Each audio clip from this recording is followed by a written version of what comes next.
কিছু কিছু মানুষ আছে যে বাইরে থেকে দেখেই না তাকে জাজ করে ফেলে, সে যে কেমন সেটা জানার কারোর প্রয়োজন পড়ে না, তাই না? ওই দেখো, যেরকম আমার আয়ুষকে নিয়ে যখন আমি পাড়াতে বেরোই, তখন কিছু মানুষ ধরো ওর সাথে কথা বলো, মানে চেনে না, মানে সবসময় ওদেরকে সেরকমভাবে দেখে না আর কি, ও বেরোয় না তো, তো সেরকমভাবে দেখে না।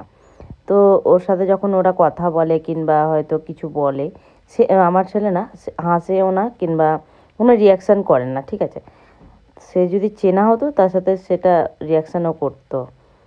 তো সেরকমই কিছু মানুষ বলে ওই যে ঘরে ভেতরে রাখিস তো তার জন্য আর কি, ও ওরকম করে, বাইরে একটু বের করবি তো তাহলে তো সবাইকে চিনবে, এই করবে সেই করবে, অনেক কিছু ব্যাপার, অনেক কিছু বলে। ও কী বলো তো, সব জিনিসটা না চেনে জানে, সে জিনিসপত্র হলেও না সে ভালো করে জিনিসটাকে দেখবে তারপরে সে সেটা ব্যবহার করে। আমার ছেলে এরকমই।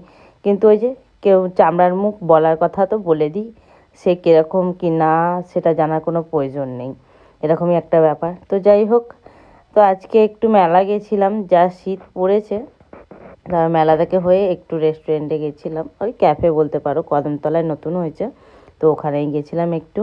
ওখান থেকে না পার্সেল নিয়ে চলে এসেছি, কারণ না অনেকটাই রাত হয়ে গেছিলো, মা আর আমি গেছিলাম, বাবুতে এসে ঘুমিয়ে পড়েছে। তো আজকের জন্য ব্লগটা এতটাই, তো আজকের জন্য আসি, চলো টাটা, দেখা হচ্ছে কাল।